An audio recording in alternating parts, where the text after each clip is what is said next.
suliranin,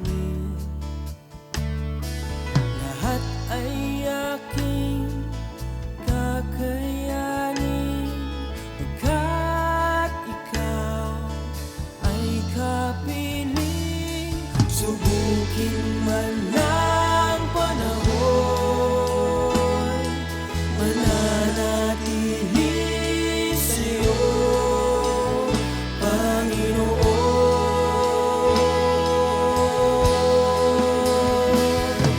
Walang alinlangang maglilingkod, walang pangambang sa'yo ay susunod. Hindi susuko at hindi hinto, patuloy lamang sa iyo, Panginoon.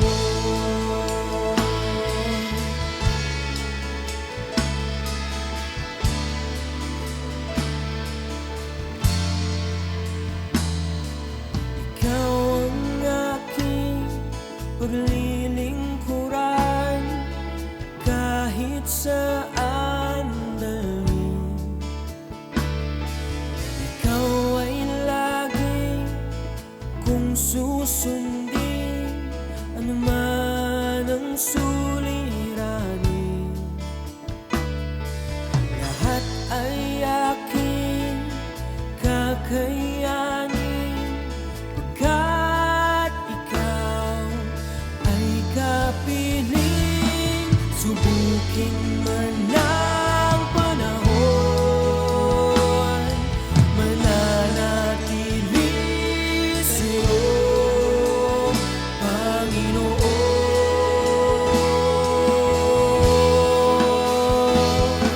Walang alinlangang maglilingkod, walang Magandang gabi sa bawat isa, purihin ang ating Panginoon.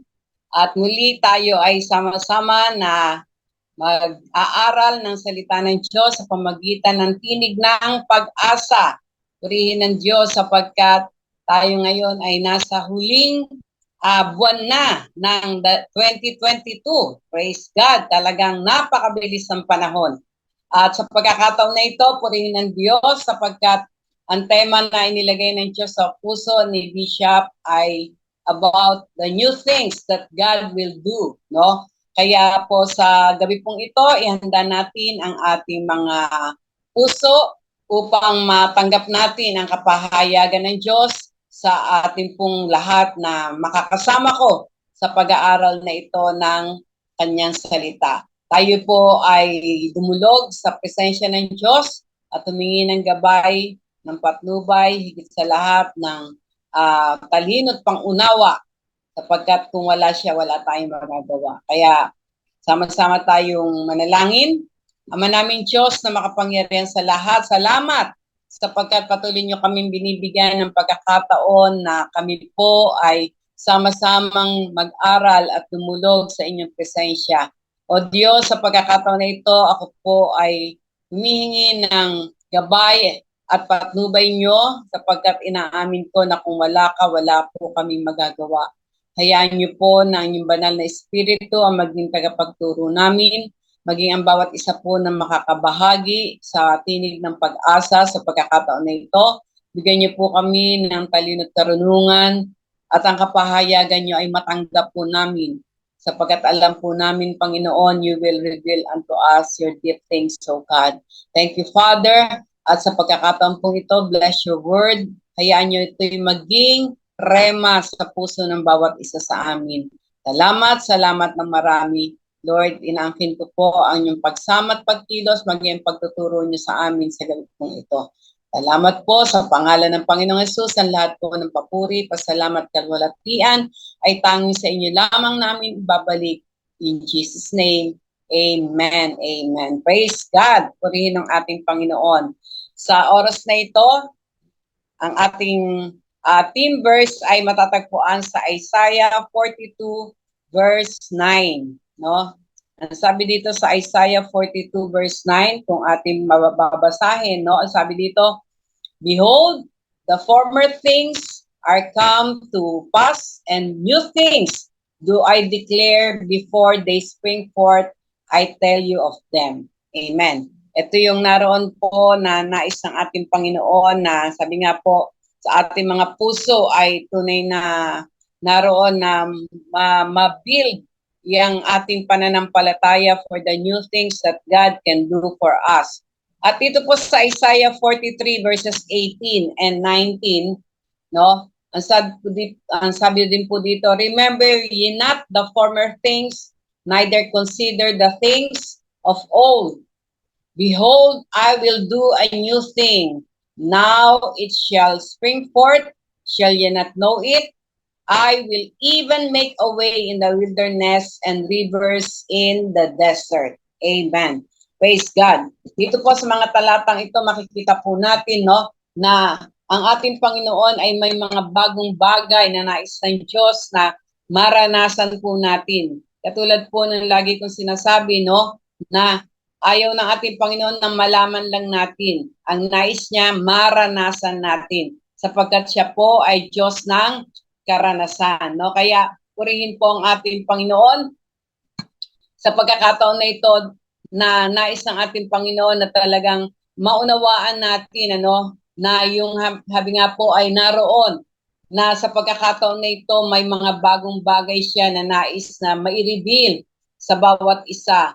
At katulad po kahapon, no, kung kayo po ay naging kabahagi o napanood nyo yung ating Sunday service, no, doon po sa mga binahagi po ni Bishop, no, sa nung Sunday, no, naroon daw po na upang makita natin yung sabi nga po, mga bagong bagay na gagawin ng ating Panginoon ay ang number one ay we must forget the past, no, katulad ng sinabi dito, no. Ang sabi doon, remember ye not the former things, neither consider the things of old, no, maging yung mga, habi nga yung pong mga nakaraan, na wag na daw po nating babalikan pa, sapagkat nakaraan na nga po yun, no, nakaraan na. At dahil ang sabi nga, I will do a new thing, dito sa Isaiah 43:18 sa 19, no, He will do a new thing. Now it shall spring forth. Talaga pong sa ayon sa gusto, ito po yung mangyayari at magaganap. No po?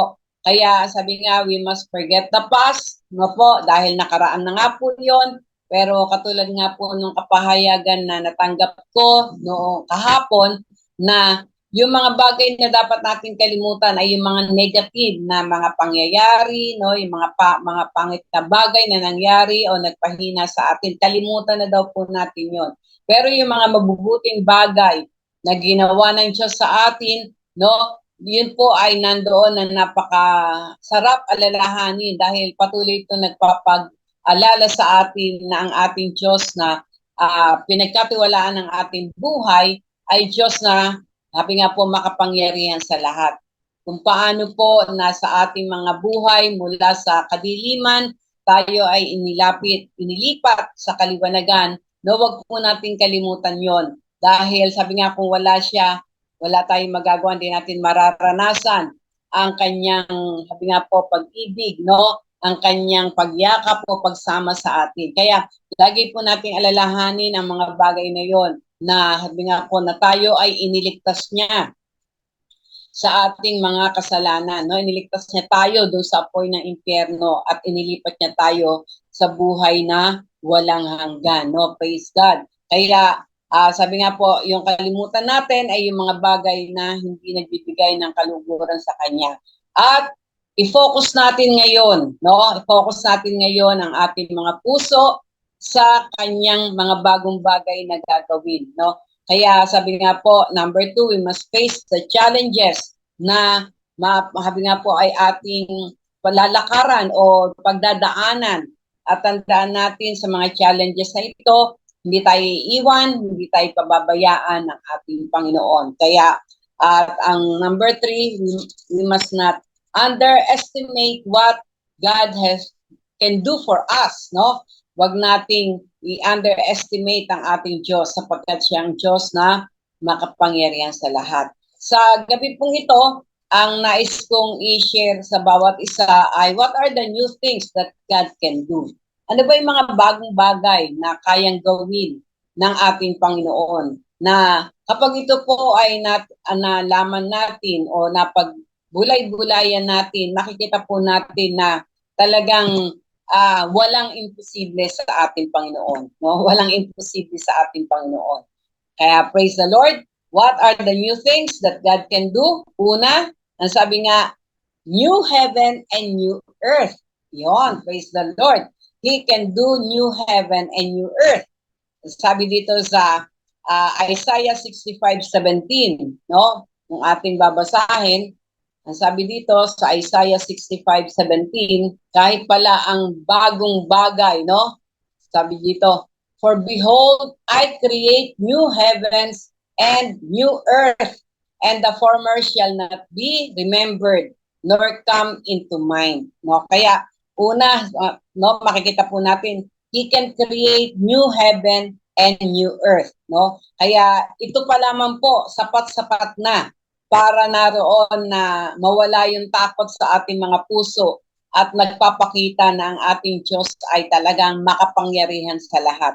He can create new heaven and new earth. Ano pa yung ating mga pangailangan? No? Nothing is impossible to our God. Kaya, praise God, dito sa kanyang salita na to, no, na sabi niya, for behold, I create new heaven and new earth, and the former shall not be remembered, nor come into mind. Kaya, yung mga pangit na pangyayari dito sa mundong ito, no, naroon na hindi natin pwedeng, sabi nga po, ay hindi pwedeng magpabagsak o magpahina sa atin kapag ang katotohanan na ito ay naroon na, sabi nga ay, nalaman natin o naitanim natin sa ating mga puso na kahit ang bagong langit at bagong lupa ay kayang likhain ng ating Panginoon. Praise God, no? Naalala ko yung isang pastor na talagang grabe yung pananampalataya sa ating Panginoon na sabi niya nga ay kahit na sinasabi about climate change, no? Walang imposible sa ating Panginoon. Nagpunta daw po sila sa isang lugar na kung saan ang bansang yun ay talagang napakainit.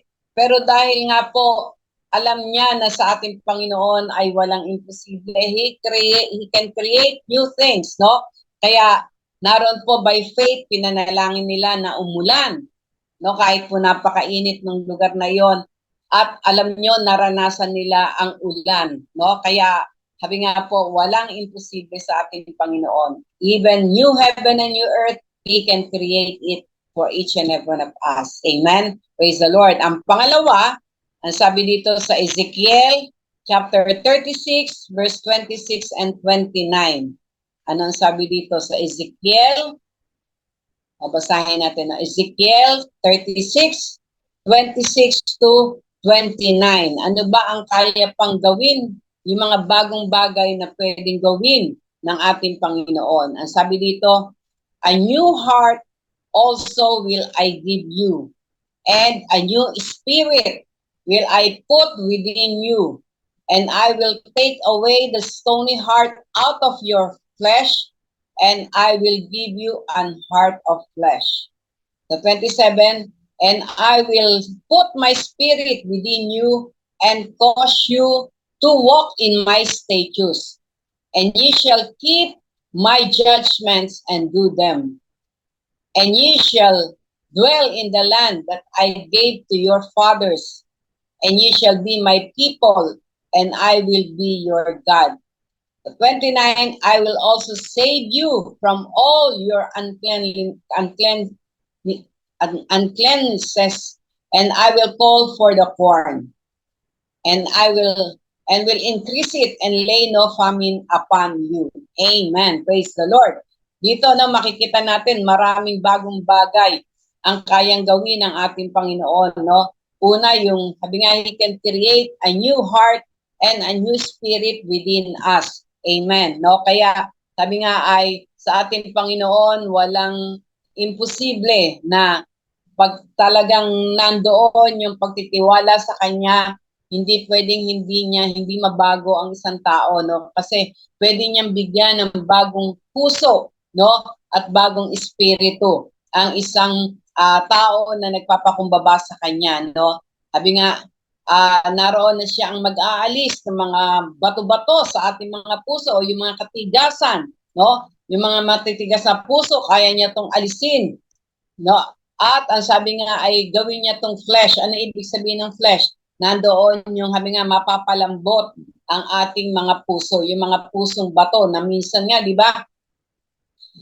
Para bang ang isang tao pag kilala natin na talagang minsan may term tayo na naku, sa ano yan, sarado kandado yan, nakakandado ang pananampalataya niyan sa maling pananampalataya. Pero kapag pala ang ating pananaw ay sabi nga ang ating Diyos ay kayang-kayang gumawa ng sabi nga ng himala, no, kayang-kayang gumawa ng bagong puso, bagong espiritu, no, hindi tayo mawawalan ng sabi nga po ay hope para sa tao na ating sinishare, no, because He can create a new heart and a new spirit, no, within a man, no, within a person, at kaya niyang tanggalin ang mga bato-bato na yan, no. Naalala ko po nung minsan napatotoo ko na to, no, na meron kaming isang contact person doon sa Pasig na talagang nagmamatigas, no, doon sa kanyang ginagawa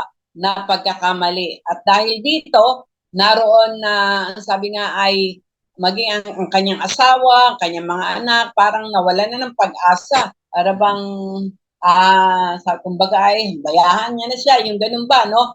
Pero praise God, nung ang Diyos ay nangusap sa akin na ang titignan ng Panginoon ay ang aming pananampalataya, no, hindi yung pananampalataya ng taong yon na matigas ang puso. Ang nais ng Panginoon talagang magkaisa, no. Ito'y makikita natin sa aklat ng Mark na nagkaisa yung 4 na kabataan na dinala yung paralitiko, no, ay ganun yung nangusap sa akin, no, yun yung naging rema. At kaya sabi ko nga doon sa asawa, sa mga anak, naku, wag niyo pong i-give up si tatay dahil kayang-kaya siyang baguhin ng ating Panginoon. God can give him a new heart and a new spirit. Kaya praise the Lord dahil dun sa salitang yon ng ating Panginoon, pinagpatuloy namin siyang ipanalangin, no, nagkaisa kami na ipanalangin, at naroon na sabi nga ay hindi namin siya binaliwala, no, kundi lalo pa namin siyang pinalagahan. Alam niyo po ba, naging pastor pa yung tatay na yon. Amen, no? Sabi nga, God can create a new heart and a new spirit within a man, no? Kaya wala pong imposible sa ating Panginoon. Walang tao na pwedeng magmatigas sa Kanya, no? Sabi nga, pwedeng tanggalin ng ating Panginoon yung mga stony heart na yan at gawin niyang flesh, no? At ang sabi niya dito sa 27, I will put my spirit within you and cause you to walk in my statutes, no? At para daw makalakad sa kanyang kalooban ang isang tao, no? And he shall dwell in the land that I gave them, no? Kaya sabi niya, mararanasan natin yung maposes natin yung lupa na ipinangako ng Diyos, no? Kapag naranasan natin yung new heart and new spirit na yon na nanggagaling sa ating Panginoon.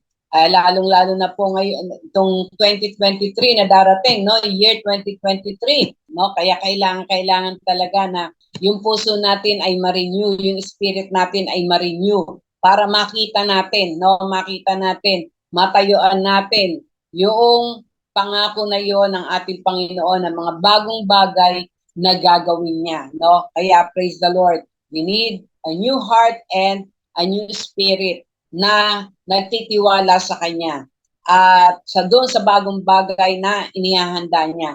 Katulad nga po nung na-share ko nung kahapon, na talagang kapag alam mo na may bagong bagay na gagawin ng Panginoon, kahit na ano pang pangit na circumstances ang pinagdadaanan mo, hindi ka matitinag, hindi ka matatakot, no?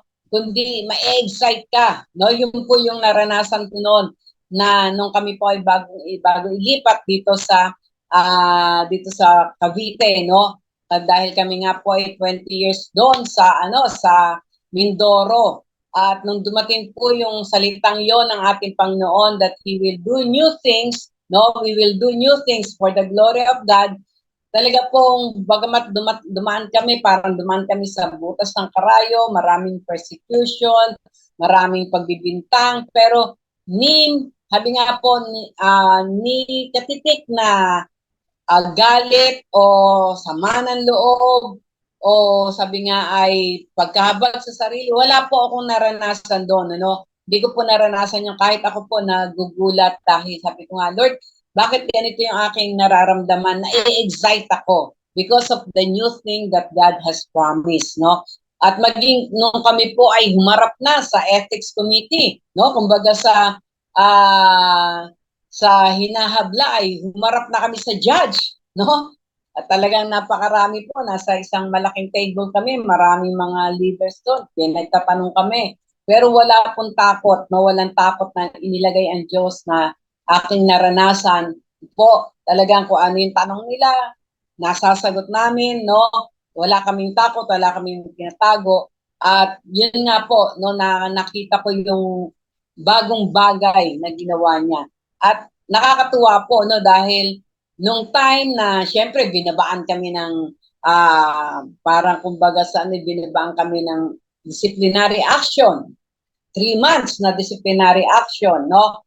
Eh sabi ko, well, hindi naman kami perfect. Maaaring may pagkukulang kami. Kaya buong puso po namin yun na tinanggap. Pero alam nyo, kapag pala tayo nakafocus dun sa new thing na gagawin ng ating Panginoon, mamamangha ka, magugulat ka. Kami po, first day nung disciplinary action na yon na ibinaba sa amin, yun yung day na kung saan ibinigay niya yung regalo niyang house and lot dito sa Cavite, no? At yun yung naging stepping stone na nagbukas sa amin mga mata na kumbaga tapos na kami, no, doon sa 20 years sa Mindoro at may bagong bagay siyang pinagagawa dito sa Cavite. Amen? No? Kaya nung nga po ako quiet time no, first day na yon, ang quiet time ko, alam nyo, ang sabi niya, blessed are thou among women. No, sabi nga, Lord ha, sabi ko ganon, masarap po makipagrelasyon sa Panginoon. Ang sabi ko sa Panginoon, Lord ha, first day ng aming disciplinary action, ang word nyo, blessing.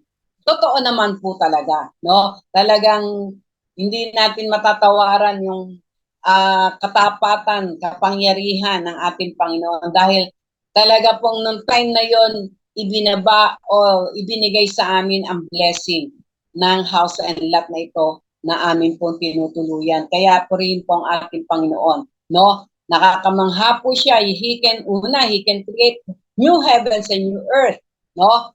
At maging a new heart and a new spirit ay pwede niyang naroon na ibigay sa atin, no? Kaya mag-focus po tayo ngayon, no, sa mga bagong bagay na gagawin ng ating Panginoon sa atin.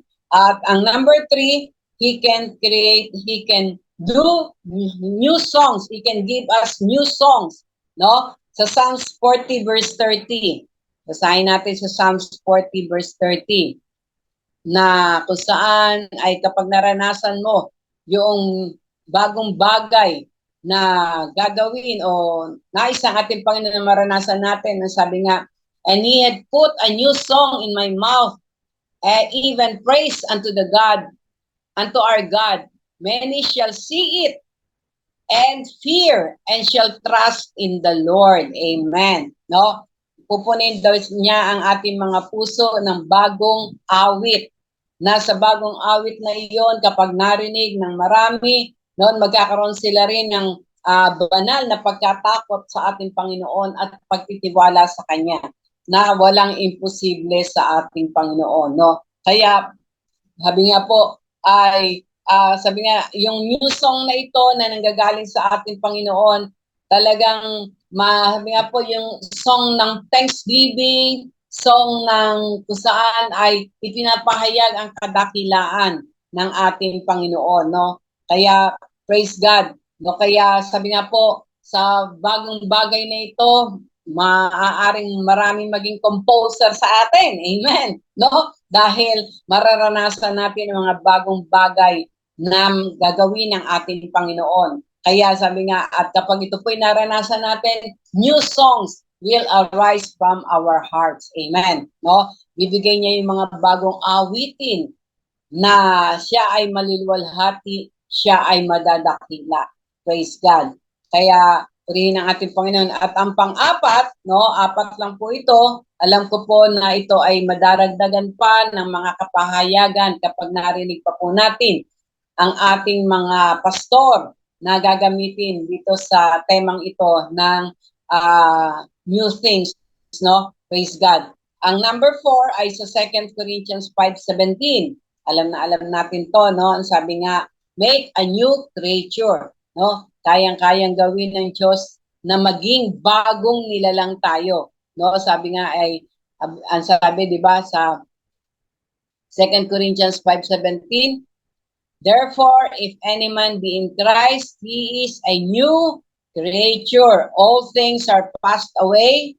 Behold, all things are become new. Amen. No? Naroon daw po na siya pa rin ang nagbabago sa atin, ano, yung ating buhay.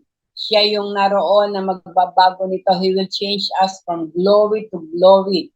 Sabi nga ay, all things are passed away. Yung mga yung mga lumang bagay, yung mga lumang pagkatao natin na mabisyo, makasalanan, yon ay naroon na inaalis na, no? Inalis na ng ating Panginoon at naroon na tayo ay binigay niya ng bagong buhay, no? We belong to the new creatures of our God, no? Na kung saan ang righteousness niya ang makikita sa atin, hindi ang righteousness natin. Po, at yung sabi nga po, marami siyang ituturo sa atin. Patuloy niya tayong babaguhin, no? He will change us from glory to glory. Ito po yung kapangyarihan ng ating Panginoon. Ito yung mga bagong bagay na kung dati-rati ang ating pagkatao ay madali tayong magalit, matampuhin, naroon na sabi nga ay laging walang pag-asa, no? Yun po ay naroon na sabi nga babaguhin ng ating Panginoon.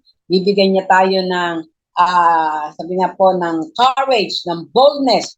Sabi nga, God will has given us the spirit of fear, but the spirit of power, of love, and of sound mind. Kaya magiging iba, no? Magiging kakaiba ang iyong buhay, no? Isang buhay na mayroong katapangan na tumayo sa katotohanan, isang buhay na mayroong kapayapaan na nanggagaling sa ating Panginoon na bagamat maraming pagsubok, maraming mga challenges, no po, mapapagtagumpayan natin to because He has made us a new creature because of our Lord Jesus Christ. No po? Kaya sa gabi pong ito, no, naroon po na nais ang ating Panginoon. Ang sabi niya nga ay He will declare it, no, before it spring forth. Sa ating tema sa Isaiah 42 verse 9, no? Ang sabi niya nga ay, behold, the former things are come to pass, and the new things do I declare, no? And new things do I declare before they spring forth, I will tell you of them, no? Kaya naroon daw po na ito ay ipapahayag na, no, ng ating Panginoon sa pamamagitan ng paanong paraan, sa pamagitan ng kanyang salita. Kaya ang kanyang salita po ay talaga magiging buhay sa bawat isa sa atin, no? Naroon mararanasan natin na ipapahayag sa atin ng Panginoon ng mga bagong bagay na nais niya na ating tahakin, lalo na po sa panibagong taon na ito na ating haharapin, na ipapaposes sa atin yung mga inihanda niyang mga lupain, papaposes sa atin yung mga inihanda niya, yung mga nabuksang pintuan na habi nga po ng mga nations, no, yung mga lugar na kung saan ay marami ang naghihintay ng kanyang pag-ibig, ng kanyang salita, at ang bawat isa sa atin ang siyang gagamitin. Praise the Lord. Kaya ihanda po natin ang ating mga puso, no? Ihanda natin ang ating mga puso for the new things that God has prepared unto us. Maging excited tayo, no? Na alamin ito sa pamagitan ng kanyang salita. Kaya tayo po ay naroon na sabi nga po, nihahanda na ng ating Panginoon. Sapagkat alam ko po na mga dakilang bagay ang ipakikita niya sa atin. Mamamangha tayo. No, mamamangha tayo. Katulad nga po nung sinabi ko nga kahapon, ano, talagang pinaalala niya sa akin na nung mga nakaraan, 10 bansa yung aming napuntahan, wala namang kaming pera, wala namang kaming ipon, pero nangyari yun, no? Bakit? Dahil sa kanyang kapangyarihan. At this new thing na kanyang pinrepare sa atin, dodoblihin yun, no? Kaya kayo po, kung meron kayong mga naranasan na sabi nga ay kamangha-mangha noong mga nakaraan panahon sa ating mga buhay, mas grabe po ang kanyang ipaparanas sa atin. No? Pakikita niya ang kanyang kapangyarihan, pakikita niya ang kanyang kalwalhatian. At hindi lang pala ipapakita, ipararanas niya. Katulad po yung inaawit natin, ano, di ba? Iparanas mo sa amin ang inyong kapangyarihan. Iparanas mo sa amin ang inyong kalwalhatian. At itong mga bagay na ito ay yung mga new things na inihanda niya sa bawat isa sa atin. Kaya, reminder, let's continue to focus on our Lord Jesus Christ, the author and the finisher of our faith. No? Sapagkat ang mga bagong bagay na yan ay matatanggap lang natin o mararanasan natin sa pamagitan ng pananampalataya. Remember, faith is a substance of things hoped for, the evidence of things not seen. Bagamat hindi pa natin nakikita, pero dahil pinananampalatayanan na natin, yung mga bagong bagay na yan ay inihanda niya sa atin, mangyayari at mangyayari. Mahabi nga po, mararanasan, matatanggap natin. No, ang mga himala, matatanggap natin yung mga bagong bagay na yan na inihanda niya sa atin. Amen? Kaya purihin po ang Panginoon sa gabi pong ito. No po, tayo po ay sama-sama pong dumulog sa kanyang presensya at buksan natin yung ating mga spiritual na mata, yung ating mga spiritual na tainga. Hayaan natin na sa pagkakataon na ito, maranasan natin yung sinabi niya, a new heart and a new spirit. No? Kaya tayo po ay dumulog sa kanyang harapan. Ama namin Diyos, salamat sapagkat sa buwan pong ito ng Disyembre, Lord, ay ipapaalam niyo sa amin, ipaparanas niyo sa amin ang mga bagong bagay na inihanda niyo na, Panginoon, upang ito'y malakaran namin, O Diyos, sa aming mga buhay. Tunay nga, Lord, na alam namin na we must redeem the time for the days are evil. Lord, napakabilis ng facing ngayon, napakabilis ngayon ng pagdaloy ng panahon, Panginoon. Kaya nais namin, Panginoon, na makasama kami doon po sa mga anak nyo na makakaranas ng bagong bagay, O God, na inihanda nyo. Lord, hayaan nyo po ng bagong puso, ang bagong espiritu, ang ibigay nyo po sa amin, Panginoon, upang, Lord, makita namin beyond, O God, every circumstances, every trials, every problems, Lord, ang mga inihanda nyo, Panginoon. Hindi yung mga nangyayari sa paligid namin o yung mga challenges ang makita namin, kundi yung mga bagong bagay na inihanda nyo na, O Diyos. Hallelujah sa bawat isa.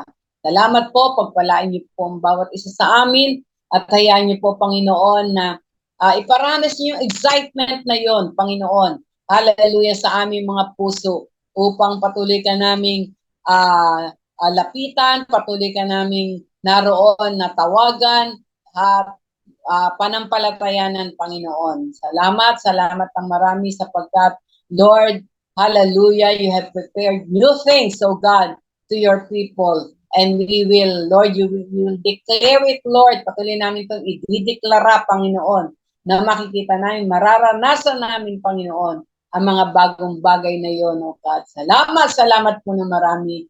Pinupuri ka namin, pinasasalamatan, dinadakila sa pangalan ng aming Panginoong Jesus. Amen, amen. Praise God.